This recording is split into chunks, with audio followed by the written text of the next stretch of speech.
নমস্কার বন্ধুরা, আমি মৌমিতা। একটা গল্প বলি শোনো চ্যানেলে আপনাকে আবারও স্বাগত জানাচ্ছি। আজকের উপস্থাপনায় আপনি শুনতে চলেছেন শ্রদ্ধেয়া লেখিকা সুচিত্রা ভট্টাচার্য রচিত উপন্যাস হলুদ গাঁদার বনের দ্বিতীয় বা অন্তিম পর্ব। তাহলে শুরু করছি আজকের পর্ব।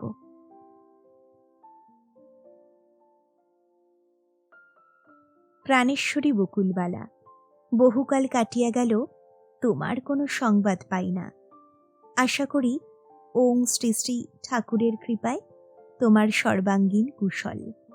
অনেক কষ্ট করিয়া তোমার বর্তমান কাজের বাড়ির শাকিন জোগাড় করিয়াছি। বেলঘড়িয়ায় তোমার দিদি জামাইবাবুর বাড়িতে গিয়াছিলাম, উহারা তোমার খবর দেন নাই। খুঁজিয়া তোমার আগের কাজের বাড়ি গিয়াছিলাম, তাহারাও তোমার হদিস দিতে পারিল না। উল্টে বলিল, তুমি নাকি 200 টাকা অগ্রিম নিয়াছিলে, ফেরত দাও নাই। উহারা আমার নিকট টাকাটা দাবি করিয়াছিল, আমি দিই নাই। তোমাকে না জিজ্ঞেস করিয়া কেন দিব বলো? প্রেমের একেবারে ধুচুকুনি। বাড়ি থেকে পাছায় লাথি মেরে বের করে দিয়ে এতদিন পর ধানাই পানাই। বেটার মতলবটা কি? নরেন বিকৃত মুখে চিঠিটা ভাঁজ করে বালিশের তলায় রাখল। হেলান দিয়ে বসল বালিশে। রমলারও কি এই সময় ঘরে না এলেই চলছিল না? রমলা ট্যারচা চোখে দেখছে নরেনকে। কি লুকোলে বালিশের তলায়? ও কিছু না, অফিসের চিঠি আমাকে দিয়েছে। অফিসের চিঠি তো লুকোবে কেন? লুকোইনি তো, রেখে দিলাম। তুমি ঘরে এলে তোমার সঙ্গে একটু কথাবার্তা বলি। রমলার চোখে তবু কুটিল সন্দেহ। কি আছে তোমার চিঠিতে? এই ভালো ভালো কথা। নরেন ঝটপট বানিয়ে চলল। আমার কাজ দেখে সরকার খুব খুশি। ঝালুয়ার লোক রিপোর্ট করেছে, আমার মতো কাজের পিয়ন নাকি তারা আর দেখেনি। সরকার ভাবছে আমাকে কোনো ইনক্রিমেন্ট দেওয়া যায় কিনা। ইনক্রিমেন্ট মানে অনেক টাকা, বুঝলে? যদি পেয়ে যাই, প্রথম মাসে তোমাকে একটা নাকছাবি গড়িয়ে দেব। তোমার কতদিনের শখ। না না, নাকছাবি করে পয়সা নষ্ট করতে হবে না। রমলা কিছুটা গলল যেন। তুমি বরং আমাকে একটা দামি শাল কিনে দিও। কাশ্মীর থেকে শালওয়ালারা আসে, কি সুন্দর সুন্দর নকশা করা শাল থাকে ওদের কাছে। ঝুমার মা একটা কিনেছে, মাসে মাসে টাকা দিতে হয়, গায়ে লাগে না। তাও কেনা যায়, তবে নাকছাবিটা তোমাকে মানাতো ভালো। নরেন উসখুস করছে। তোমার রান্না বান্না হলো? ডিমের ঝোল বসিয়ে এসেছি, এবার রুটি করব। রমলা বাক্স খুলছে, একটা পাতলা কাঁথা বের করে খাটে ছুঁড়ে দিল। এটা কি হবে? গায়ে দেবে। এখনো কাঁথা গায়ে দেওয়ার মতো ঠান্ডা পড়েনি। কে বলেছে? ভোরের দিকে বেশ শীত শীত করে, ঝালুয়ায় ঠান্ডা তাড়াতাড়ি পড়ে। পড়ে, কিন্তু এবার পড়েনি। নরেন গাঁইগুই করল। রাতে পাখাটা কমিয়ে দিলেই হয়। যা বলছি শোনো, তক্ক করো না। তোমার ঠান্ডার ধাত, কাল রাত্রিরে খ্যাকর খ্যাকর করে কাশছিলে। ওটা তো বিড়ির কাশি। তাহলে বিড়িও খাবে না, রোগা ভোগা মানুষ। যা বলছি তাই শুনবে। আগের বারের মতো বিছানায় শুয়ে পড়লে ভুগবেটাকে। হুবহু ঝালুয়া থানার মেজ দারোগার গলা। একটা ছেলে পুলে যদি হতো, এত হুকুমদারি মেজাজ থাকতো না মেয়ে ছেলেটার। নরেনের অবর সবরে মায়াও আসে বউটার উপর। স্বামী ছাড়া রমলার ঘরকন্যায় আর আছেই বা কি? এই মুহূর্তে অবশ্য কিছুই আসছিল না নরেনের। তার অন্য কাজ আছে, অনেক জরুরি। রমলাকে ভাগানোর জন্য জোরে জোরে নাক টানল। ডিমের ঝোল কি লেগে গেল নাকি? কেমন যেন গন্ধ বেরোচ্ছে। পড়িমড়ি করে ছুটল রমলা। নরেন বিছানা থেকে চেঁচালো, রুটি হলে আমায় হাঁক দিও, তাড়াতাড়ি খেয়ে নেব। দরজার দিকে 2-1 পলক তাকিয়ে নিয়ে আবার চিঠিটা বের করল নরেন। হাতের লেখাটা বেশ কায়দার আছে, পেটে খানিকটা বিদ্যে আছে মনে হয়। নাকি নিজে লেখেনি, কাউকে দিয়ে লিখিয়েছে। পোস্ট অফিসের সামনে তো চিঠি লিখে দেওয়ার জন্য লোকজন বসেই থাকে আজকাল। ঝালুয়া পোস্ট অফিসেও গোপাল বলে একটা ছেলে আছে, বিয়ে ফেল। বসে বসে লোকের চিঠি মানি অর্ডার লিখে দেয়। গোপালের হাতের লেখাটা মুক্তোর মতো। এই লেখাটা তত সুন্দর নয়। নরেন আগে এগোলো। যাহাই হোক, শেষমেশ তোমার ভাঙনখালির বাড়িতে গিয়া তোমার মায়ের হাতে পায়ে পড়িয়া ঠিকানা জোগাড় করিয়াছি। তাও তিনি সহজে দিতে চান নাই। আমাকে অনেক গালমন্দ করিয়া তবে দিয়াছেন। আমি কিছু মনে করি নাই। সত্যিই তো আমি দোষী। আমি তোমার উপর অবিচার করিয়াছি। আমি তোমাকে চিনিতে পারি নাই। যে কালনাগিনীর মায়ায় ভুলিয়া তোমাকে ত্যাগ করিলাম, সে অতি নচ্ছার। তাহাকে আমি একজোড়া বালা রূপার, একটি সোনার চেন 1 ভরি এবং একটি টিভি সাদা কালো কিনিয়া দিয়াছিলাম। সে সব কিছু লইয়া গত আষাঢ় মাসে চম্পট দিয়াছে। আমি ভুলেও জানিতে পারি নাই এক ইলেকট্রিক মিস্ত্রির সহিত তাহার তলে তলে পীড়িত চলিতেছিল। জানিলে আমি তাহাকে পূর্বেই দাউ দিয়া কাটিয়া 2 টুকরো করিয়া রাখিতাম। যাহাই হোক, উহারা এখন রাজপুরে ঘর বাঁধিয়াছে। লোকমুখে শুনিয়াছি নাগিনী সুখে নাই। সে আবার আমার নিকট ফিরিয়া আসিতে চায়। আমি তাহাকে ফেরত নিব না। কেন নিব বলো? সে আমার নামে অনেক বদনাম দিয়েছে। আমি নাকি আটকুড়া, আমি শয়তান। আমাকে তাহার সুখ দিবার মুরদ নাই। তুমি আমাকে জানিতে, বিচার করিয়া বলো কথাগুলি কি মিথ্যা নয়? না, রমলা কিছুতেই মন দিয়ে চিঠিটা পড়তে দেবে না। আবার ঘরে আসছে। চায়টা কি? নরেন চিঠি লুকিয়ে কেঠো হাসি হাসল। আবার কি বার করতে এলে? রমলা তীক্ষ্ণ চোখে তাকালো। সত্যি বলো তো, কি পড়ছো তুমি? কি আবার? চিঠি। চিঠি তো দেখতেই পাচ্ছি। কোমরে হাত রেখে নরেনের সামনে এলো রমলা। আবার কারুর প্রেমপত্তর সরিয়েছ নাকি? নরেনের এই অভ্যাসটি আছে। মোটা খামের চিঠি দেখলেই নাম ঠিকানা খুঁটিয়ে দেখে গন্ধ সুখে প্রেমের চিঠি কিনা শনাক্ত করে নেয়। প্রেমপত্র হলে আগে নিজে বাড়িতে এনে রসিয়ে রসিয়ে পড়ে নেয়। তারপর আবার খামের মুখ এঁটে পরের দিন পৌঁছে দেয় যথাস্থানে। একাধবার রমলাকেও পড়ে শোনাবার চেষ্টা করেছে। বেরসিক রমলা 2-1 লাইন শোনার পরই কানে আঙুল দেয়। খড়খড় করে বলে, ছি ছি, এইসব অসভ্য কথা তুমি পড়ছো বসে বসে? একবার মোক্ষম বিপদেও পড়েছিল নরেন। মগরায় পোস্টেড থাকার সময় সেখানকার লালু ডাক্তারের ছেলে রজতেন্দ্রকে চিঠি লিখেছিল তার নতুন বউ শীলা। বাপের বাড়ি থেকে লেখা নতুন বউয়ের চিঠি বেশি রগরগে হয়। খুব উৎসাহ নিয়ে নরেন চিঠিটা এনেছিল বাড়িতে। রাত্রে খাওয়া দাওয়ার পরে যেই না খাম খোলা, অমনি রমলা ছো মেরে কেড়ে নিয়েছে। একটুখানি উল্টে দেখেই সে কি চিৎকার! শীলাকে! সে এক কেচ্ছার এক শেষ। রাত দুপুরে বাসন ছুটছে, শাঁখা ভাঙছে ঠুকে ঠুকে। কয়লা ভাঙার হাতুড়ি নিয়ে তাড়া করেছে নরেনকে। নরেন আজ পর্যন্ত ভেবে পায়নি যে ছেলের নাম অত সুন্দর রজতেন্দ্র, যার ডাকনাম বিলু, তাকে তার বউ কোন হিসেবে আমার নরেন সোনা বলে সম্বোধন করে। কত কষ্টে যে সেবার খামটার উপর রজতেন্দ্রর নাম দেখিয়ে টেকিয়ে সামলাতে হয়েছিল রমলাকে।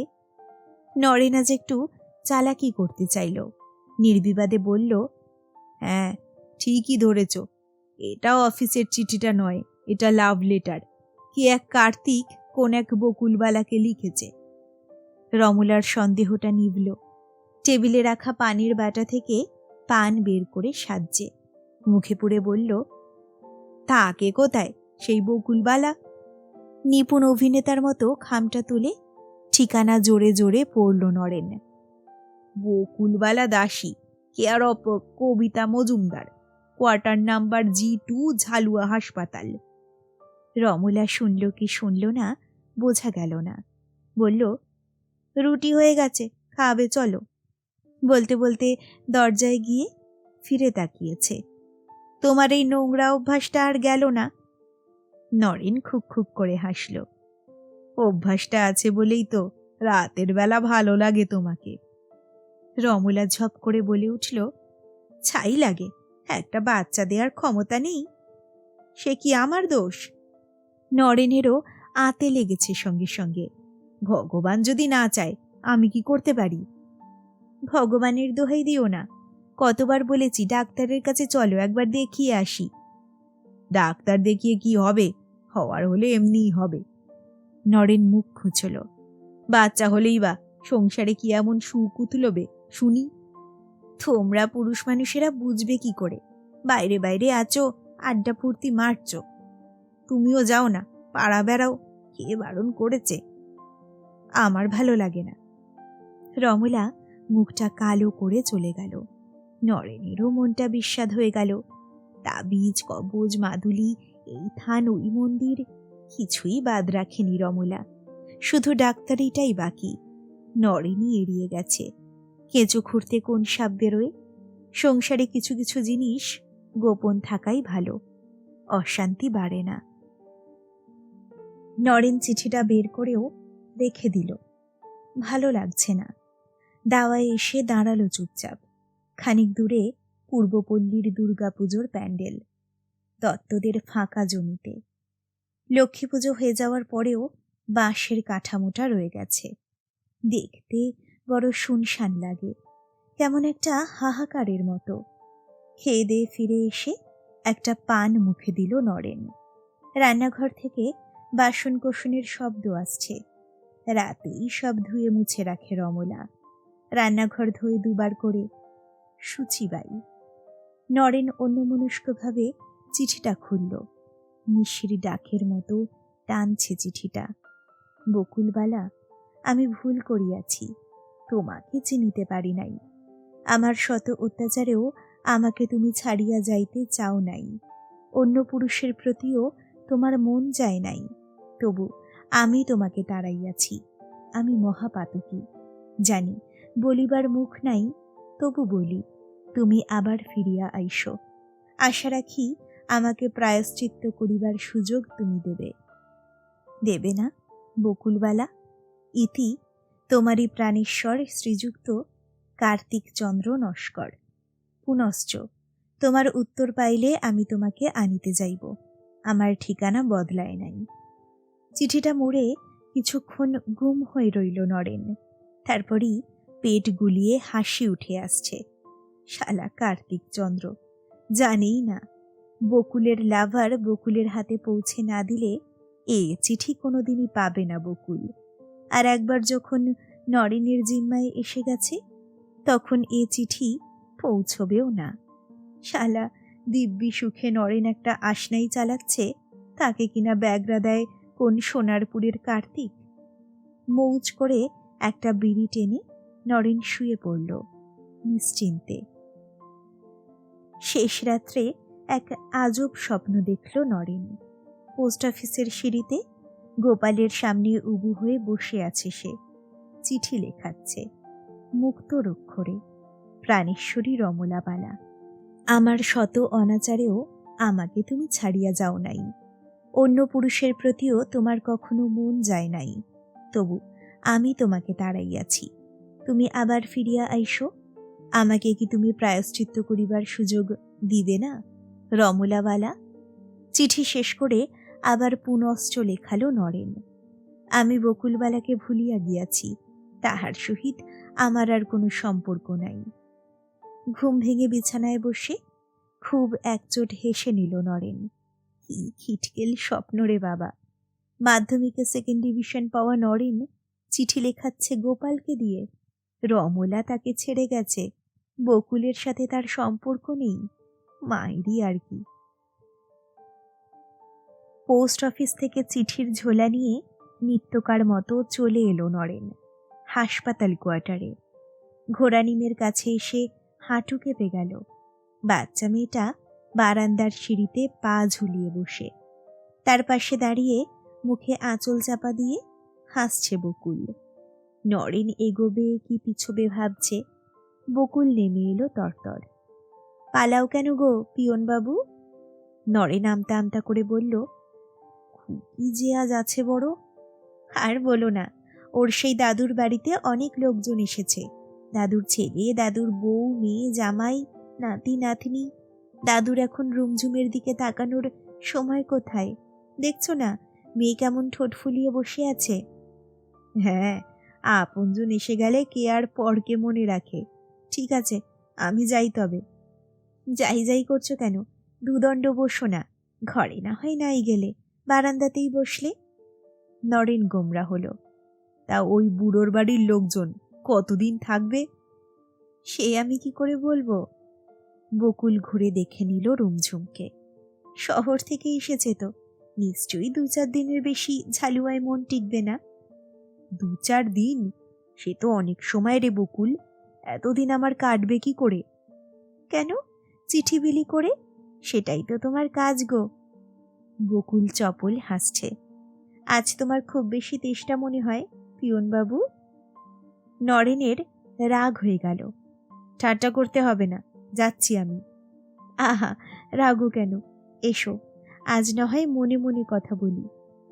আমি বারান্দায় বসবো না, কে কোথায় দেখবে। কোয়ার্টারের পিছনে আম গাছ তলায় চলো তবে, ওখানে কেউ দেখবে না। বকুল উচ্ছল হাসছে। দাঁড়াও, রুমঝুমকে বলে আসি। ছাই গাদার পাশে কোয়ার্টারের পিছনে একটা বেটে কলমের আম গাছ দাঁড়িয়ে আছে। ভীষণ ঘন পাতা গাছটার, ছায়া ভারী সুশীতল। গায়ে হাসপাতালের পাঁচিল, উঁচু। নির্জনতাই নির্জনতা এখানে। গাছতলায় বসেছে দুজনে, বেশ খানিকটা তফাত রেখে। বকুল বলল, কি হলো, এখনো মন খারাপ? নরেন হাসল। তোকে দেখলে মন খারাপ আরো বেড়ে যায় রে। কেন? কি জানি, মনে হয় আজ আছিস, কাল হয়তো থাকবি না। মরে যাব বলছো? আরো কত কি তো হতে পারে। কিরকম? ধর তুই এখান থেকে চলে গেলি। না বাবা, এ বৌদি খুব ভালো, এ বাড়ির কাজ এখন ছাড়ছি না। যদি তোর বৌদি বদলি হয়ে যায়? সবে তো এলো, এত তাড়াতাড়ি হবে না। ধর হঠাৎ যদি বদলি হয়েই যায়? কখনো হবে না। কেন, কু ডাকছো? নরেন পাঁচিলের দিকে তাকালো, তারপর মজা করার সুরে বলল, ধর এমন যদি হয়, তোর বর তোকে নিতে চলে এলো। কে বর? তোর বর কার্তিক।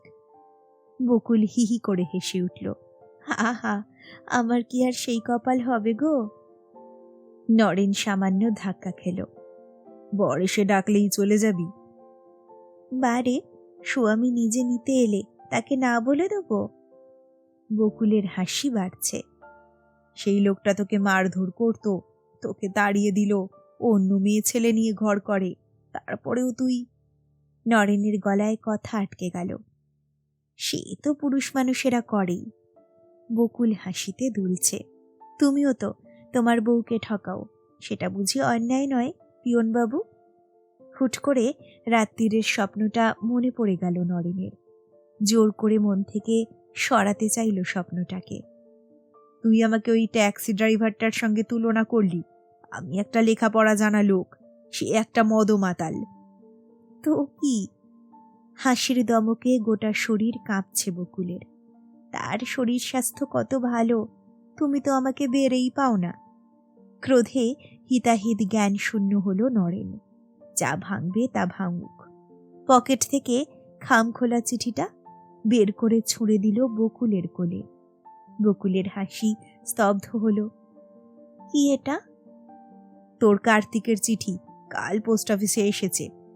কেউ যেন ব্লটিং পেপারে বকুলের মুখ থেকে রক্ত শুষে নিল। কি আছে ওতে? নিজেই পড়ে দেখ। আমিও তো লেখাপড়া জানি না, তুমি তো পড়েছ, তুমিই বলো না। তোর কার্তিক তোকে আবার ফেরত নিতে চায়, সেই মেয়ে ছেলেটা তাকে ছেড়ে পালিয়েছে।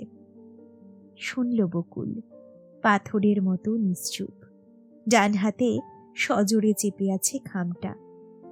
নরেন উঠে দাঁড়িয়ে ভূতগ্রস্তের মতো হাসল। আর কি, তোর তো এবার সুখের দিন। কাউকে দিয়ে চিঠি লিখিয়ে নিস, কার্তিক এসে তোকে নিয়ে যাবে। নরেন ফিরে যাচ্ছে। এক একটা পা যেন এক এক যোজন পথ। ঘাস ভরা মাঠ, রুক্ষ পাহাড়ের মতো এবড়ো খেবড়ো। পেছন থেকে ডাক শুনে চমকে তাকালো নরেন। বকুল কাছে আসছে। দাঁড়াও পিয়নবাবু। চোয়াল শক্ত করে নরেন বলে, কি বলবি? রোজ চিঠি না দিয়ে তেষ্টা মেটাতে আসো, আজ হাতে করে আমার জন্য চিঠি আনলে, একটু শরবত খেয়ে যাবে না? বকুলের স্বরে কি বিদ্রুপ! বকুল কি মজা করছে নরেনকে নিয়ে?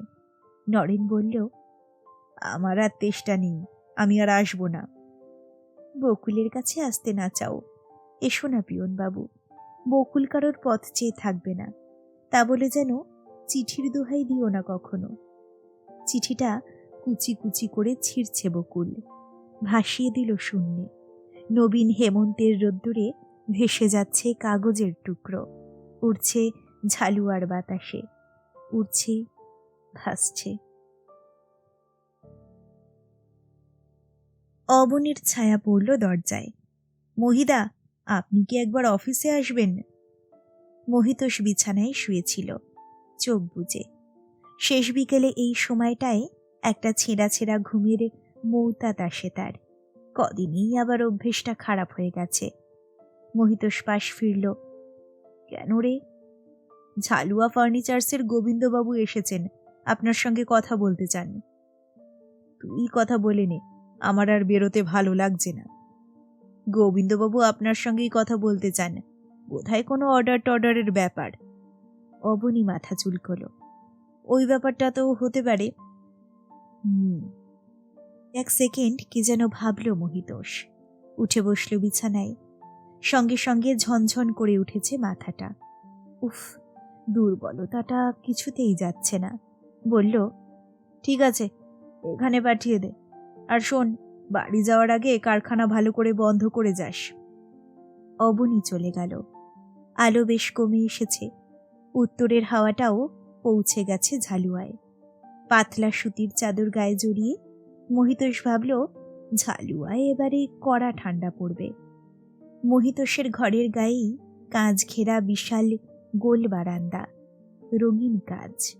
এলোমেলো চেয়ার পাতা আছে কয়েকটা, কাঠের বেতের। একটা পুরনো মলিন আরাম কেদারা গড়াগড়ি খাচ্ছে পাশে।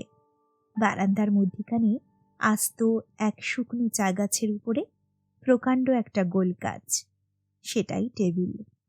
এখানে বসেই বাইরের লোকজনের সঙ্গে কথা সারে মহিতোষ। মহিতোষ চেয়ারে হেলান দিয়ে বসে আছে। গোবিন্দ পালিত এলো, একটা চেয়ার টেনে বসেছে। কি হে, তুমি আর সুস্থ টুস্থ হবে না নাকি? আমাদের তো ডুবিয়ে দিলে। মহিতোষ মৃদু হাসল। কেন কাকা, আপনার আবার কি হলো? আপনার মালটাল তো ঠিকই যাচ্ছে, আমি আপনাদের রেগুলার খবর রাখি। কিছু খবর রাখো না, তোমার লোক একরকম অর্ডার নিয়ে যায় আর একরকম সাপ্লাই দেয়, যে একটু না দেখলে চলে। গত সপ্তাহে গামার কাঠের একটা অর্ডার দিয়েছিলাম, 6 CFT মাল কম। তোমার অবনীকে বললাম, সে শুধু জিভ কাটে। মনে মনে হাসল মহিতোষ। অবনী ঠিকই আন্দাজ করেছিল, নালিশের পরে এবার বোধহয় রেটের ব্যাপারে চাপ দেবে। বিনয়ী মহিতোষ বলল, হ্যাঁ কাকা, ওটা আমি অবনীর কাছে শুনেছি, বিলে অ্যাডজাস্ট করে দেব। টাকাটা বড় নয় মহিতোষ, আসল হলো গুডউইল, তোমার বাবার যেটা ছিল। গোবিন্দ পালিত মাথা নাড়ছে। রণতোষ দা কোত্থেকে কোথায় উঠেছিল সে তো আমি জানি, সবই তো গেছে তোমার, অন্তত এইটা সামলাও। এ কথা আর কত শুনবে মহিতোষ? তার বাবার জীবনটাই তো গুডউইল। ছিল সামান্য এক ব্যাংকের কেরানি, ব্যাংক ফেল করতে ব্যবসা ধরল, তারপর থেকে যাতে হাত দিয়েছে তাই সোনা। সমিল দিয়ে শুরু, তারপর লেটার প্রেস, দার্জিলিং টি হোলসেলার, রেডিমেড পোশাকের দোকান, কি না করেছে। পার্টনারশিপে একটা কোল্ড স্টোরেজও বানানো শুরু করেছিল বাবা। আর মহিতোষ, বউ পালানো, ঘর কোনো, সর্বস্ব খোয়ানো এক মূর্তিমান ব্যর্থতা। মিলে 18 জন লোক খাটত আগে, এখন কমে কমে 7। কি করবে মহিতোষ? তার যে ইচ্ছেগুলোই অন্যরকম। তার আলপথ দিয়ে হাঁটতে ভালো লাগে, নিশীথ রাতে তিলাই দিঘির পাড়ে একা একা শুয়ে থাকতে ভালো লাগে, রাত জেগে কবিতার বই পড়তে ইচ্ছে করে। এগুলো কি তার অপরাধ? পাতলা শ্বাস ফেলল মহিতোষ। বাবার কথা বাদ দিন কাকা, তিনি ছিলেন কর্মী পুরুষ, ক্ষণজন্মা মানুষ, আমি তার অযোগ্য সন্তান। তা কেন? তুমিও খুব ভালো ছেলে। ঝালুয়ার সবাই তোমার খুব সুখ্যাতি করে। শুধু আলসেমিটা একটু ঝেড়ে ফেলতে পারলে তুমিও চড়চড় করে উঠে যাবে। শান্তনা। মোহিত সেবারে শব্দ করে হাসল। কিছু ভাববেন না কাকা, এবার সব ঝেড়ে ফেলবো। ঝানু ব্যবসাদার হয়ে যাব। দেওয়ালিটা যাক, আর 4-5 দিন জিরিয়ে নি। হ্যাঁ, শরীর একদম সুস্থ করেই বেরো। ঝালুয়ার ম্যালেরিয়া খুব খারাপ, শরীর ঝাঁঝরা করে দেয়। ষাটোর্ধ্ব মানুষটার গলায় অভিভাবকের সুর। তোমার বাবার মতো শরীরের দিকে নজর না রেখে খাটার কোনো মানে হয় না। আমরা কি কেউ ভাবতে পেরেছিলাম রণতোষদাও ভাবে ধূপ করে স্ট্রোকে মারা যাবে? বারান্দা ঘরটায় আলো প্রায় নেই এখন। মোহিত উঠে আলো জ্বেলে দিল। গোবিন্দপালিত দম নিয়ে বলল, তোমার কথা অবশ্য আলাদা। একার জীবন তোমার, কার জন্যই বা আর খাটতে ইচ্ছে করবে? কতবার বললাম আবার একটা বিয়ে থা করো। সংসার করলে ব্যবসাতেও মন লাগতো। মোহিতোষ হা হা করে হাসল। বললাম তো কাকা, আমি ঝানু ব্যবসাদার হচ্ছি, আপনার আর কোনো কমপ্লেন থাকবে না, দেখবেন। আর হয়েছ, যার 9 হয় না তার 90তেও হয় না। তাহলে আর বলেন কেন কাকা? বোঝেন তো আমি বেশ আছি, চলে তো যাচ্ছে। ওই তোমার দোষ, যা ভাববে তাই করবে। এই একটা ব্যাপারে তোমাদের বাপ ছেলেতে তফাৎ নেই। গোবিন্দপালিত উঠেছে। চলি, দেওয়ালির দিন তিলাই দিঘিতে আসছো? সে তো যেতেই হবে, ঝালুয়ার সম্মান বলে কথা। গোবিন্দপালিত চলে যাওয়ার পরে ঝুম হয়ে চেয়ারে বসে রইল মোহিতোষ। কেন যে বারবার তেতো কথা কচলায় মানুষ, কি সুখ পায় বোঝে না। কথাগুলো কোথায় বেঁধে মোহিতোষকে। মাঝে মধ্যেই মোহিতোষের এক অদ্ভুত কথা মনে আসে। জীবনের খেলা কি বিচিত্র! বাবার সঙ্গে তার এত তফাৎ, তবুও কোথায় যেন একটা চোরা মিলও রয়ে গেছে। মোহিতোষের মা যখন মারা যায়, বাবার তখন মাত্র 31। রঞ্জনাও মোহিতোষকে ছেড়ে গেছে মোহিতোষের 31 বছর বয়সেই। অথচ প্রায় একই ঘটনা দুজনকে দুদিকে ঠেলে দিল। মা মারা যাওয়ার পরে মায়ের গয়না বেচে ব্যবসা শুরু করলো বাবা। কোন চূড়োয় পৌঁছে গেল তার ঠিক ঠিকানা নেই। গাড়ি বাড়ি সুখ আরাম সব মিলিয়ে ঝালুয়ার এক জীবন্ত কিংবদন্তি। আর রঞ্জনা যখন গেল, তখন মোহিতোষ সম্পূর্ণ নিঃস্ব। কি যে কুহকে জড়িয়ে ফেলেছিল রঞ্জনা, তাকে তোয়াজ করতে গিয়ে একটার পর একটা ব্যবসা চলে গেল। শেষে আধ তৈরি কোল্ড স্টোরেজের অংশটাও বেরিয়ে গেল হাত থেকে। কি না, সল্টলেকে জমি কেনা হবে, বাড়ি তোলা হবে। এই ম্যাটম্যাটে ঝালুয়ায় কি থাকতে পারে রঞ্জনা? হলো সব রঞ্জনার নামে। আর সেই জমি বাড়ি সব গুছিয়ে নিয়ে কলকাতার নিউ আলিপুরের মেয়ে ছুঁড়ে ফেলে দিল ঝালুয়ার আঙুল কাটা মোহিতোষকে। ডিভোর্স ফাইল করার আগে রঞ্জনা অবশ্য একবার এসেছিল ঝালুয়াতে।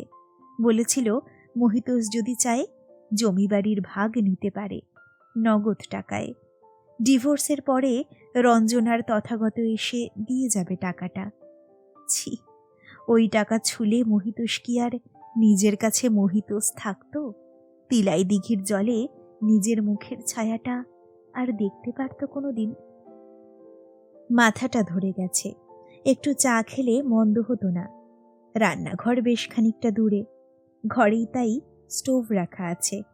মোহিতোষ স্টোভে চায়ের জল চাপালো। কাজের লোক বিকেলের মধ্যে রান্নাবান্না সেরে চলে যায়। ইচ্ছে হলে নিজেই চা করে নেয় মোহিতোষ।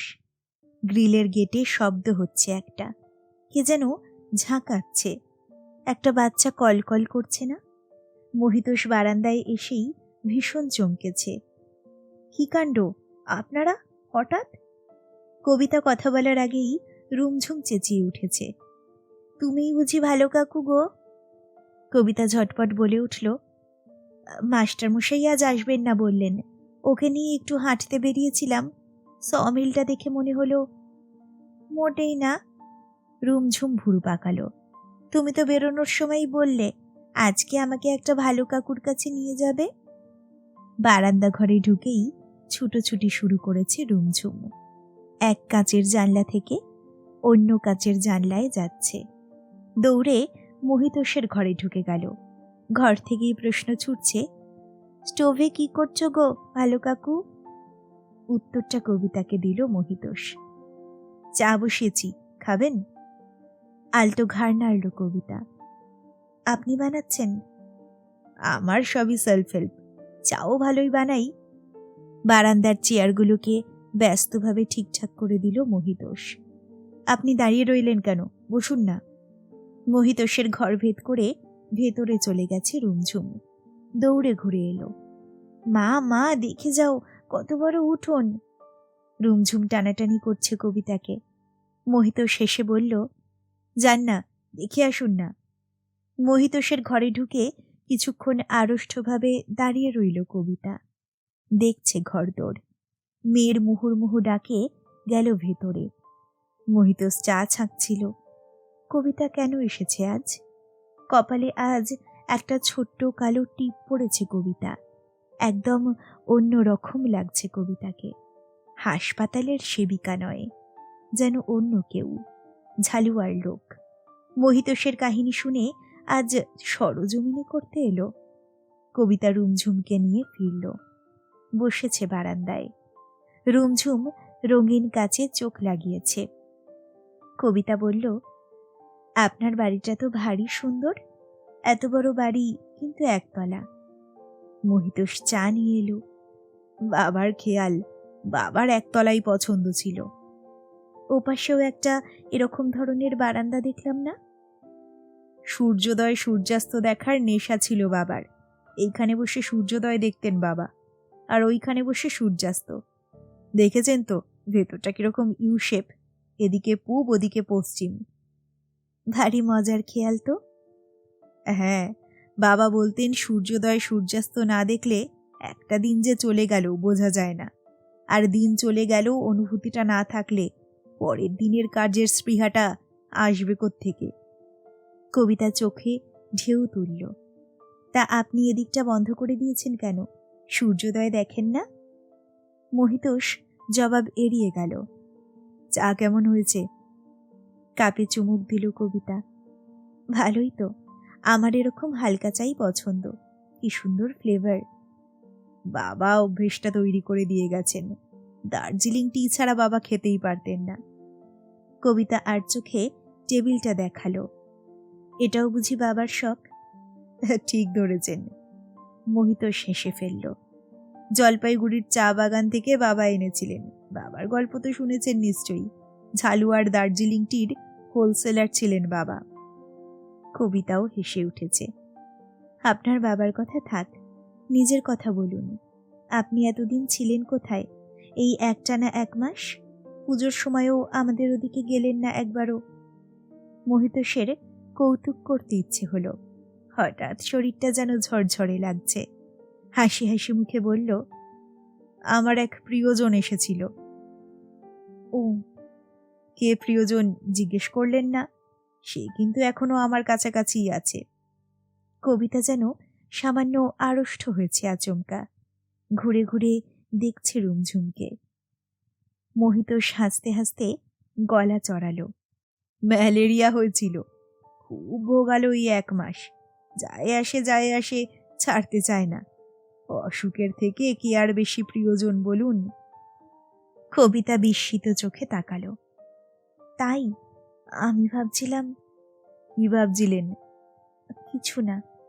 কবিতা চোখ নামিয়ে নিল। ওষুধপত্র ঠিকমতো খাচ্ছেন তো? ব্লাড টেস্ট করাচ্ছেন? অসুখ শুনেই অমনি হাসপাতালের দিদিমণি হয়ে গেলেন? আরে বাবা, আমি এখন ভালোই আছি। কয়েকদিন ধরে জ্বরটর আর আসছে না। মনে হয় প্রিয়জন এবার সত্যি সত্যি বিদায় নিল। তাও সাবধানে থাকবেন। এমনি আপনার একটা বড় অপারেশন গেল।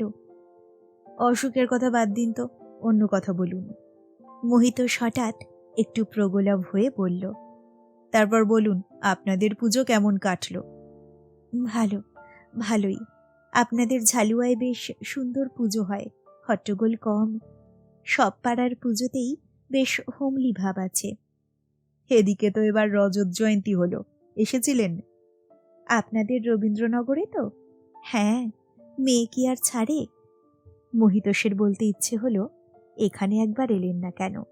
আমি যে গোটা পুজো আপনার অপেক্ষাতেই ছিলাম। কবিতা যেন বুঝে ফেলল মহিতোষের মনের কথাটা।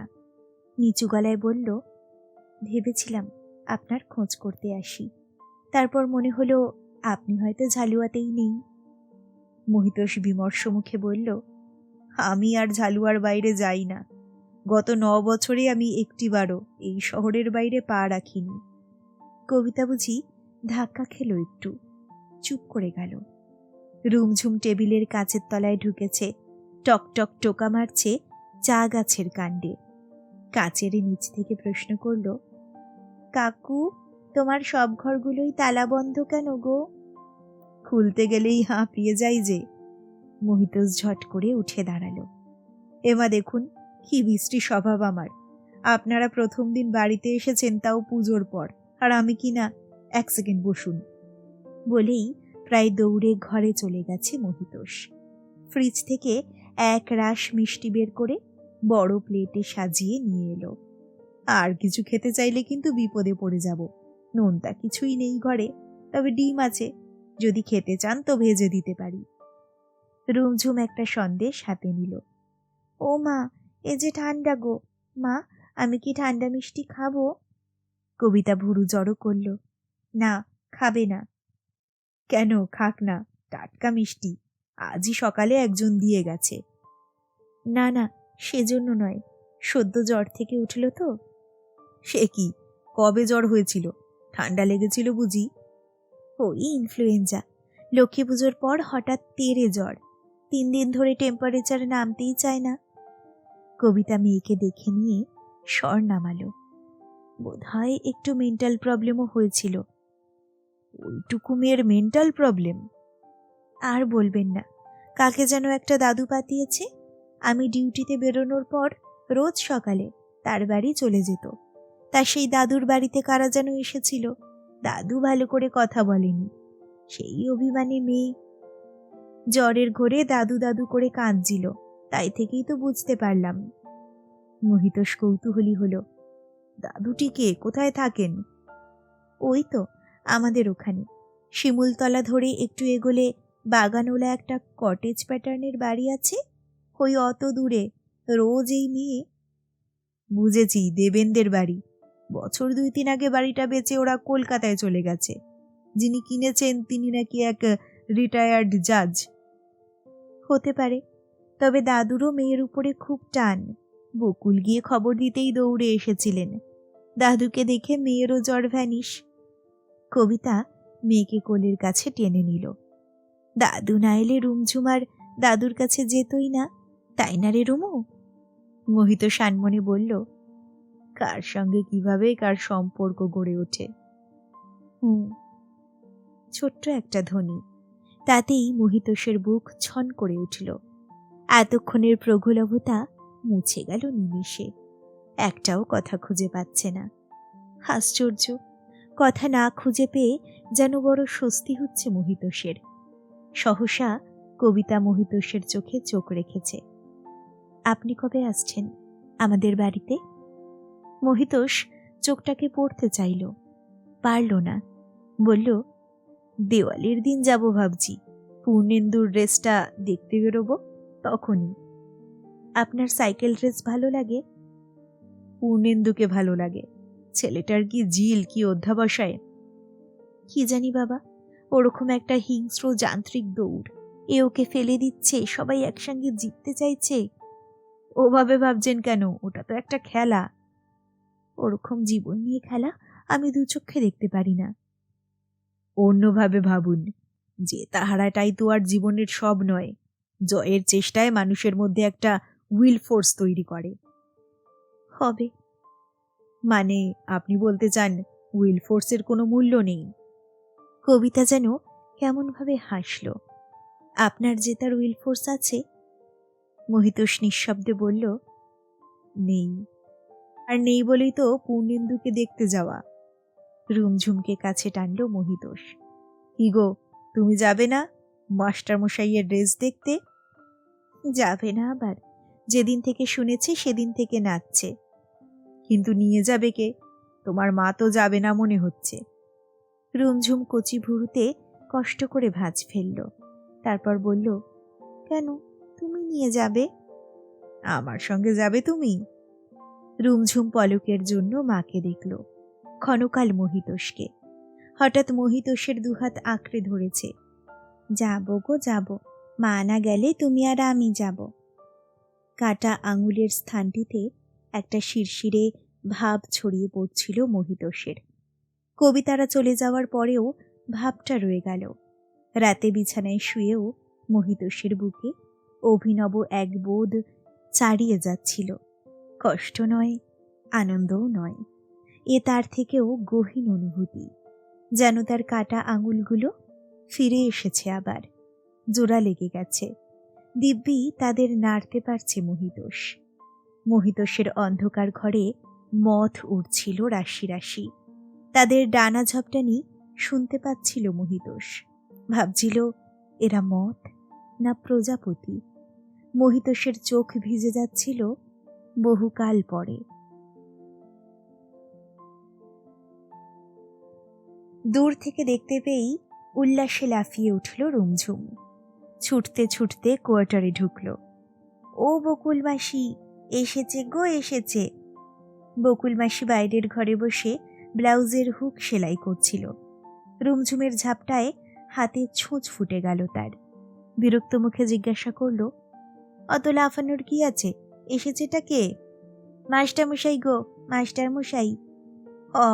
তাই বলো, আমি ভাবলাম কে না কে।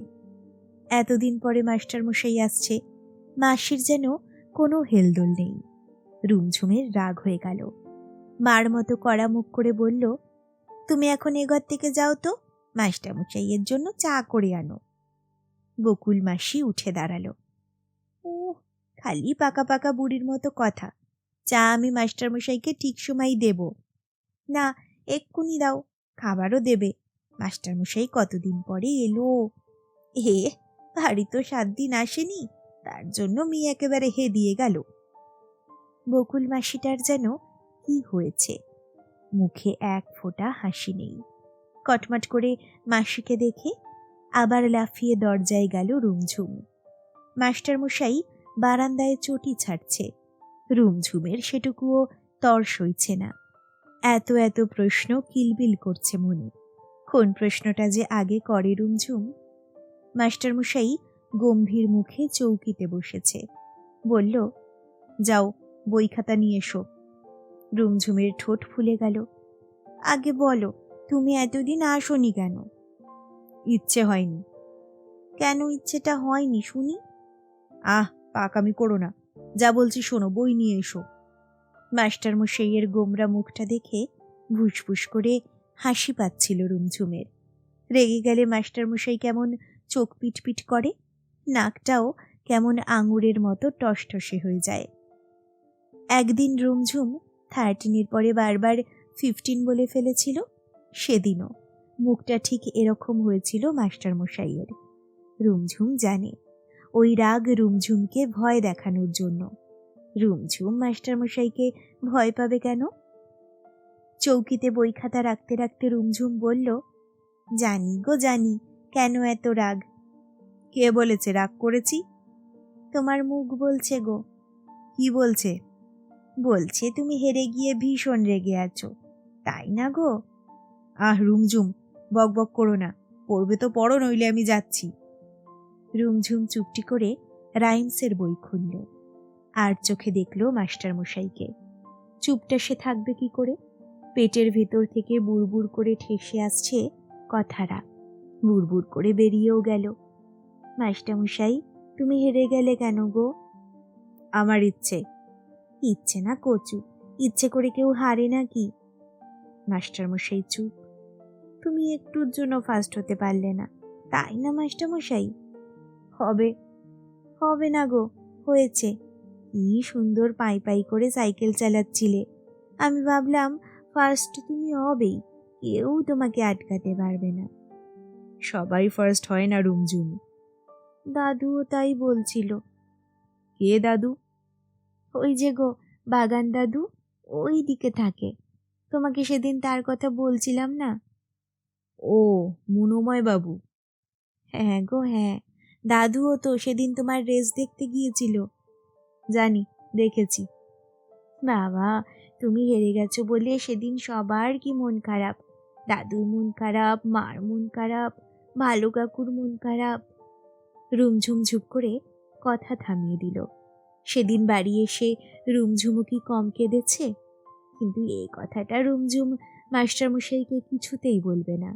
কেন বলবে? রুমঝুমের বুঝি লজ্জা করে না? তাছাড়া ছোটরা কাঁদলে বড়রা হাসে। রুমঝুম খুব জানে সে কথা। তবে হ্যাঁ, মাস্টারমশাই যদি জিজ্ঞাসা করে রুমঝুমের কষ্ট হয়েছিল কিনা, তাহলে সে বলবে। মাস্টারমশাই এসব প্রশ্নের ধার দিয়েই গেল না। চোখ পিটপিট করে প্রশ্ন করল, তোমার মার মন খারাপ হবে কেন? তোমার মা তো সাইকেল রেস ভালোবাসে না, তোমার মা তো দেখতেও যায়নি। এ মা, কি বলে গো? মা বলে সেদিন তোমার রেস দেখবে বলে তাড়াতাড়ি হাসপাতাল থেকে চলে এলো। রুমঝুম গুছিয়ে বলল। তারপর মা একটা ভালো শাড়ি পরলো, আমি গেলাম, মা গেল, ভালো কাকু গেল। কই, তোমাদের তো দেখতে পেলাম না। বলেই মাস্টারমশাই চুপ করে বসে রইল। রুমঝুমের রং পেন্সিল নিয়ে হিজিবিজি আঁকছে রুমঝুমের খাতায়। আহারে, মন খারাপটা যাচ্ছে না মাস্টারমশাইয়ের। এবার নিশ্চয়ই রুমঝুমের মন খারাপ হয়েছিল শুনলে মাস্টারমশাই হাসবে না। রুমঝুম কান্নার কথাটা বলেই ফেলছিল, তার আগেই মাস্টারমশাই বলে উঠল, তোমার ভালো কাকুটা আবার কে? ও মা, তুমি ভালো কাকুকেও চেনো না? ওই যে অনেক দূরে একটা কাঠ কাটার কারখানা আছে, ঘ্যাসর ঘ্যাসর শব্দ হয়, তার পাশেই তো থাকে। কি বড় বাড়ি গো ভালো কাকুর! একটা ইয়া বড় উঠোন আছে, আমার দাদুর বাগানের থেকেও বড়। তুমি বুঝি সেই কাকুটার বাড়ি যাও? গেছি তো। কাকুর জ্বর হয়েছিল, মা দেখতে গেল, আমিও মার সঙ্গে গিয়েছিলাম। কাকু আমায় ফেরার সময় এতগুলো চকলেট কিনে দিয়েছিল। নাও রাইমস পড়ো। Jack and Jill went up the hill. মাস্টারমশাইয়ের সঙ্গে সঙ্গে একবার রাইমসটা পড়েই কান্না পাচ্ছিল রুমঝুমের। আর পড়তে পারছে না, গলায় আটকে যাচ্ছে পড়া। মাস্টারমশাই বকুনি দিল, থামলে কেন, পড়ো। চোখে জল এসে গেল রুমঝুমের। নাক টানতে টানতে কোনো রকমে সামলালো কান্নাটা। মাস্টারমশাইয়ের বাড়ি যায়নি রুমঝুম, কাকুর বাড়ি গেছে। সেই জন্যেই কি মাস্টারমশাই রেগে গেল? রুমঝুম কি করবে? রুমঝুম কি একা একা সব জায়গায় যেতে পারে? দাদুর বাড়ি যায়, তাতেই না কত ঝঞ্ঝাট। ভাগ্যিস বকুল মাসি মাকে বলেছে, বকুল মাসি রুমঝুমের সঙ্গে যায়, নইলে মা কি আর তাকে যেতে দিত? মা যেখানে যাবে সেখানেই শুধু রুমঝুমকে যেতে হবে। মাস্টারমশাইয়ের বাড়ি কি একা চিনে যেতে পারবে রুমঝুম? মাস্টারমশাই কিচ্ছু বোঝে না। কালী পুজোর দিন ভালো কাকু কত বাজি হাতে করে নিয়ে এলো, তারাবাজি, রং মশাল, রং দেশলাই, আরও কত কি। রুমঝুম একটাও জ্বালিয়েছে? মা সেধেছে, ভালো কাকু সেধেছে, বকুল মাসিও সেধেছে, তবু জ্বালায়নি। কেন জ্বালায়নি? মাস্টারমশাইয়ের জন্য কষ্ট হচ্ছিল বলেই না। মাস্টারমশাইয়ের সঙ্গে আর কথাই বলবে না রুমঝুম। একা একাই রাইমস পড়ুক মাস্টারমশাই, রুমঝুম কিছুতেই পড়বে না। বকুক, মারুক, চোখ রাঙাক, কিছুতেই না। বকুল মাসি চা দিয়ে গেছে, ঘুগনিও। অন্যদিন চা এলেই কাপের দিকে হাত বাড়ায় মাস্টারমশাই। আজ সেদিকে তাকালোই না, গড়গড় করছে। কি হলো, আমি কি একা একা বকে যাব? বলো, টু ফেচ আ পেল অফ ওয়াটার। রুমঝুম ঢোক গিলল, শক্ত করে টিপে থাকলো ঠোঁট দুটোকে। মাস্টারমশাই ড্যাব ড্যাব দেখল রুমঝুমকে, দুম করে বই বন্ধ করে দিল। আমি আর কাল থেকে পড়াতে আসবো না, তুমি অন্য মাস্টারমশাইয়ের কাছে পড়ো। রুমঝুম বুঝতে পারল না কি হয়ে গেল। কোত্থেকে একবেলা কান্না গড়িয়ে এলো গালে। দু হাতে জল মুছতে চেষ্টা করছে, যত করছে তত বেশি কান্না বেরিয়ে আসছে হুড়হুড় করে। আর তখনই মা ঢুকেছে। এ কি, রুমঝুম কাঁদছে কেন? বসে থাকতে পারল না রুমঝুম, দৌড়ে গিয়ে মায়ের কোমর জড়িয়ে ধরল। ও মা, মাস্টার মশাই আর আসবে না বলছে। কেন, কি হলো মাস্টার মশাই? মাস্টার মশাইও উঠে দাঁড়িয়েছে। না মানে, কথাটা আমি আপনাকে বলবোই ভাবছিলাম। আমার এক মাসি আছে কলকাতায়, এসো বলছিল কলকাতায় গেলে যদি কিছু জোটানোর বন্দোবস্ত করা যায়। ঝালুয়ায় তো আমার কিছু হলো না। ঝালুয়া ছেড়ে চলে যাবেন মাস্টার মশাই? জানেন আপনি চলে গেলে ঝালুয়ার কত বড় ক্ষতি হয়ে যাবে? কি হবে, একটা হিরো সাইক্লিস্ট চলে গেলে কোথাও কারোর কিচ্ছুটি হবে না। মোটেই না। আপনি জানেন ঝালুয়ার লোক আপনাকে ধন্য ধন্য করছে। জানেন আপনি যখন হেরে গেলেন আমার কি কান্না পাচ্ছিল। মা ঠিকই বলেছে। রুমঝুমও তো সেই কথাই বলতে চায়। রুমঝুম চোখ মুছে সোজা হয়ে দাঁড়ালো। মাস্টারমশাই কেমন ভাবে যেন তাকিয়ে আছে মায়ের দিকে। দাদু যেভাবে রুমঝুমের দিকে তাকিয়ে থাকে ঠিক সেরকম। আমার রুমঝুম যে আপনার কাছে ছাড়া পড়বে না মাস্টারমশাই। মা ফোঁস করে নিঃশ্বাস ফেলল। আমি বলি কি, ফার্স্ট প্রাইজ পাননি তো কি আছে, সেকেন্ড প্রাইজ তো পেয়েছেন। তাই দিয়ে এখানেই কিছু একটা শুরু করে দিন, ছোট করেই আরম্ভ করুন। মাস্টারমশাই গোমরা মুখে বলল, ৩,০০০ টাকায় কিছু হয় না। খুব হয়। ঝালুয়ার মানুষ আপনার পাশে আছে, আপনি ঠিক পারবেন। তাছাড়া সামনের বছর আপনি তো ফার্স্ট হচ্ছেনই। আপনি ঝালুয়ার মানুষকে সেই আনন্দ থেকে বঞ্চিত করতে চান? মা কি সুন্দর গুছিয়ে কথা বলতে পারে। মাস্টারমশাই আর উত্তরই দিতে পারছে না, কেমন প্যাঁচার মতো মুখ করে দাঁড়িয়ে আছে। রুমঝুম মাস্টারমশাইয়ের হাত ধরে টানল। ও মাস্টারমশাই, তুমি যাবে না তো?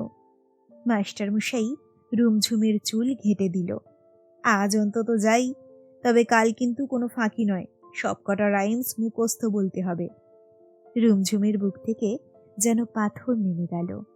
এখন শুধু হাসি হাসি। হাসতে হাসতে মাস্টারমশাইকে বলল, আমি এখন 50 অবধি গুনতে পারি। তোমার রাউন্ড দেখতে দেখতে গোনা শিখে গেছি। ওরে দুষ্টু মেয়ে, দাঁড়াও, তোমার হচ্ছে। রুমঝুম লাফাতে লাফাতে ভেতরের ঘরে চলে গেল। দুঃখের পরে খুশি এলে আনন্দটা যেন আরো বেশি বেশি লাগে। দাদুর বাড়িতে যখন দাদুর ছেলে মেয়ে নাতি নাতনি এলো, তখন তো রুমঝুমের মরে যেতে ইচ্ছে হয়েছিল। রোজ গিয়ে গেট ধরে চুপ করে দাঁড়িয়ে থাকে। ভেতর থেকে হাসি হল্লার আওয়াজ ছুটে ছুটে আসে। রামবিলাস দাদা আর লক্ষ্মী দিদিকেও মাঝে মাঝে দেখা যায়, কিন্তু দাদু যেন ম্যাজিশিয়ানের মতো হাওয়ায় মিলিয়ে গেছে। বারান্দার চেয়ারটার দিকে তাকিয়েই থাকে রুমঝুম। দাদু নিজের নাতি নাতনি পেয়ে বারান্দাতে বসাও ভুলে গেল। একদিন দুটো বাচ্চা বাচ্চা ছেলে মেয়ে হঠাৎ বাগানে দৌড়ে এলো, এসেই পটাপট ফুল ছিঁড়তে শুরু করেছে। একটা ছেলে আবার ব্যাট দিয়ে ধাই ধাই করে মারছিল গাঁদার চারাগুলোকে। দেখে রুমঝুমের এত কষ্ট হলো। দাদু আর রুমঝুমের হাতে তৈরি অত সুন্দর বাগান। মা ঘরে এসেছে, ইউনিফর্ম ছেড়ে লাল টিপটিপ একটা শাড়ি পরল। আজকাল কি সুন্দর সাজগোজ করে মা, খুব ভালো দেখায়। মা বলল, কেঁদে কেঁদে তো চোখ ফুলিয়ে ফেলেছিস, চল আমরা একটু বারান্দায় গিয়ে বসি। ভেতর থেকে বকুল মাসির রান্নার ছ্যাঁকছোক আওয়াজ পাওয়া যাচ্ছে। রুমঝুম নাক টানল। লুচি ভাজারও গন্ধ আসছে যেন। রুমঝুমের মনে হলো এত সুন্দর দিনে আজ লুচি হলে বেশ হয়। ঠান্ডা ঠান্ডা হাওয়া দিচ্ছে বাইরে। খয়েরি চাদরটা গায়ে জড়িয়ে রুমঝুমকে নিয়ে বারান্দায় বসেছে মা। রুমঝুম টুপ করে চাদরের ভিতরে মাথা গলিয়ে দিল। রুমঝুমকে জড়িয়ে ধরে দুলছে মা। হঠাৎ থেমে গেল। হ্যাঁ রে রুমি, তোর সেই আগের জায়গাটার কথা মনে পড়ে যেখানে আমরা ছিলাম? বারাসাত? হ্যাঁ মনে পড়ে। সেই জায়গাটা ভালো না এই জায়গাটা ভালো? কি সোজা প্রশ্ন। রুমঝুম বলল, এই জায়গা। মা চুপ করে গেল। আবার জিজ্ঞাসা করল, হ্যাঁ রে রুমি, তোর বাবার কথা মনে পড়ে? একটু একটু মনে পড়ে। কি মনে পড়ে? কি কঠিন প্রশ্ন। রুমঝুম চোখ বুজে মনে করার চেষ্টা করল। একটাই ছবি মনে আছে, বাবা তাকে স্কুটারে বসিয়ে হু হু করে অনেক দূরে নিয়ে চলে যেত। আর ফিরে এলে মা খুব বকতো বাবাকে। না না, আর একটা কথাও মনে আছে, রুমঝুমকে অনেক উঁচুতে ছুড়ে দিয়ে লুফে নিত বাবা, হাসতো হাহা করে। তাতেও মা রাগ করতো খুব। ইস, বাবাটা কেন যে মরে গেল, কেমন যেন দেখতে ছিল বাবা। ভাবতে গিয়ে রুমঝুমের খালি শোয়ার ঘরে টাঙানো বাবার ছবিটাই চোখে আসছে। রুমঝুম জিজ্ঞাসা করল, বাবা কি খুব ফর্সা ছিল মা, না কালো? ফর্সাই ছিল, তোর আমার থেকে অনেক ফর্সা। ওই ভালো কাকুর মতো ফর্সা? কাছাকাছি। মার গরম নিঃশ্বাস লাগছে রুমঝুমের গালে।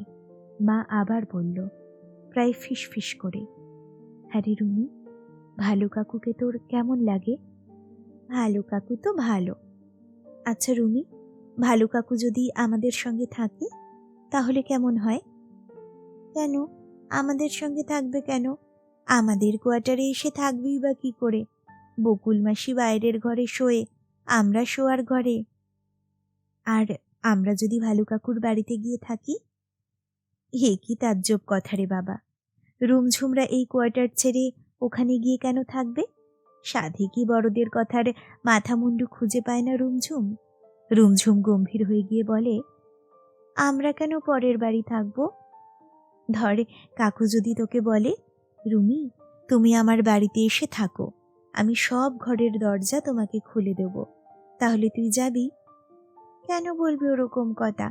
কাকু কাকুর বাড়িতে থাকবে, আমরা আমাদের বাড়িতে থাকবো। ধর যদি কাকু বলেই, কাকু একা একা থাকে, কাকুর কেউ কোথাও নেই, কাকু তোকে খুব ভালোবাসবে। রুমঝুমের শরীর শক্ত হয়ে আসছিল। মা বারবার এক কথা বলছে কেন? মা কি সত্যি সত্যি কাকুর বাড়িতে গিয়ে থাকতে চায়? রুমঝুমের ভালো লাগছে না শুনতে, একটুও ভালো লাগছে না। মার চাদর থেকে আস্তে আস্তে নিজেকে বের করে নিল রুমঝুম। একটা একটা করে তারা ফুটছে আকাশে, অনেক দূরে। একটা তারা ফুট করে নিভে গেল। মাথার উপরে জ্বলে উঠল অন্য একটা তারা। যে তারাটা নিভে গেল সেটা কি জীবনের মতো হারিয়ে গেল? রুমঝুমের হঠাৎ বড্ড মন কেমন করছিল মিলিয়ে যাওয়া তারাটার জন্য। শীতের বেলা তপ্ত হচ্ছে ক্রমশ।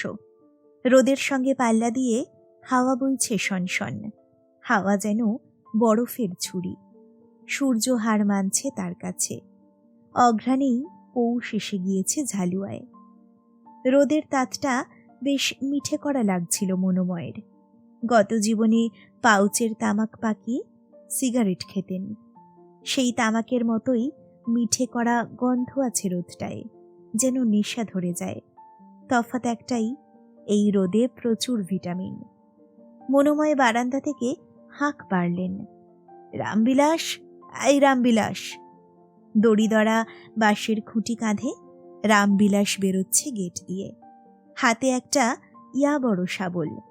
মনোময়ের ডাক শুনে ঘুরে এলো। ডাকছেন বাবু? রামবিলাসের সাজ দেখে মনোময় বিমোহিত। বললেন, এসব অস্ত্র শস্ত্র নিয়ে চললি কোথায়? রামবিলাস এক গাল হাসল। পরশু রাতে আপনার সঙ্গে কথা হলো না, বললাম আজ দোকানের কাজটা আরম্ভ করে দেব। বলেছিলি বটে, তা জায়গাটা পেলি কোথায়? এই তো শিমুলতলার পাশে। ওখানে তোর ভাজাভুজির দোকান চলবে? পাশেই হাসপাতাল আছে, খাবার দোকান চলবে না? বুঝেছি, তোর দোকানে খেয়েই সব হাসপাতালে ভর্তি হবে আর কি। রামবিলাস দাঁত বের করল। আপনার জন্যে রোজ নিয়ে আসবো, খেয়ে দেখবেন ভেজাল আছে কিনা। তেলে ভাজায় আবার ভেজাল। মনোময় হো হো করে হাসলেন। তা এই বয়সে দোকান ঘর বাঁধার কাজও তুই একলা করবি নাকি? কাজটা তো চারটিখানি কথা নয়, শেষে বুড়ো বয়সে একটা কেলেঙ্কারি বাঁধিয়ে বসিস না। আমি বুড়ো নই বাবুজি। রামবিলাস গেটের দিকে এগুলো, কি ভেবে ঘুরে তাকিয়েছে। লক্ষ্মীকে আপনার স্নানের জলের কথা বলা আছে, আর কোনো দরকার হলে হাঁক দেবেন, লক্ষ্মী চলে আসবে। মনোময় চিন্তিত মুখে বললেন, কটা বাজে রে এখন? 9টা বাজেনি? বহুক্ষণ বেজে গেছে। মেয়েটা এখনো এলো না কেন বলতো? এসে যাবে, এখনই এসে যাবে। রামবিলাস চলে যাচ্ছে। চোখ বন্ধ করার আগে চলন্ত রামবিলাসকে একবার জরিপ করলেন মনোময়। পেশি যেন ফেটে বেরোচ্ছে 50 পার হওয়া শরীরটা থেকে। ঝালুয়ায় এসে দিনে দিনে জোয়ান হয়ে উঠল রামবিলাস। ঝালুয়া জায়গাটাই এরকম। এখানে রামবিলাসদের যৌবন বেড়ে যায়। এখানে পূর্ণেন্দুরা একবার প্রথম হওয়ার জন্য তিলাই দিঘি পাখ দিয়ে চলে অবিরাম। কবিতারা বিষাদ প্রতিমা হয়ে এক বিন্দু সুখ খোঁজে। মোহিতোষরা বেঁচে থাকে নৈঃশব্দ বুকে নিয়ে। ঝালুয়ায় জীবন বড় সুন্দর, ঝালুয়ার জীবন বড় কষ্টের। মনোময় চোখ বুঝলেন। বেলা বাড়ে, তাপ বাড়ে। একটুকু ধ্বনি শোনার জন্য কান পেতে বসে থাকেন মনোময়। কোনোদিন আসে ধ্বনি, কোনোদিন আসে না। শব্দও বড় অভিমানী ঝালুয়ায়। মনোময় চেয়ার ছেড়ে নেমে এলেন বাগানে। কয়েকটা গোলাপ বড় হতে হতে বিশাল আকার ধারণ করেছে।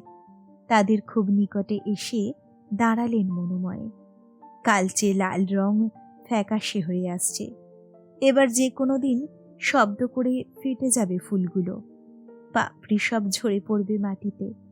ফুলের মৃত্যু হবে, ফুলের মৃত্যু। কথাটি কি মনোরম, অথচ কি বিষাদময়। মুমূর্ষু গোলাপের থেকে চোখ ফেরাতে গিয়ে সহসা হৃৎস্পন্দন বন্ধ হয়ে এলো মনোময়ের। ও কি ওখানে? সার সার গাঁদা গাছ ফুলে সেজে আছে। তাদের হলুদ রং এত তীব্র যে হঠাৎ দেখলে চোখ ধাঁধিয়ে যায়। মনোময় চোখ ঘষলেন ভালো করে।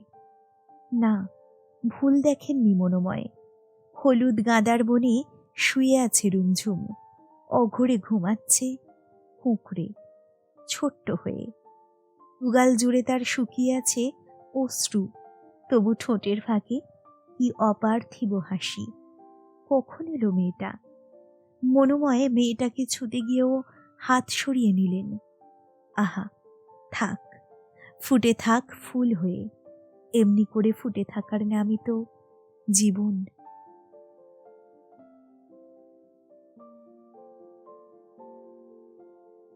শেষ হল সুচিত্রা ভট্টাচার্য রচিত উপন্যাস হলুদ গাঁদার বনে। আপনার কেমন লাগলো এই উপন্যাসটা? আমাকে অবশ্যই জানান কমেন্ট সেকশনে। খুব তাড়াতাড়ি ফিরে আসছি নতুন কোনো গল্প নিয়ে। সকলে ভালো থাকুন, সুস্থ থাকুন। নমস্কার।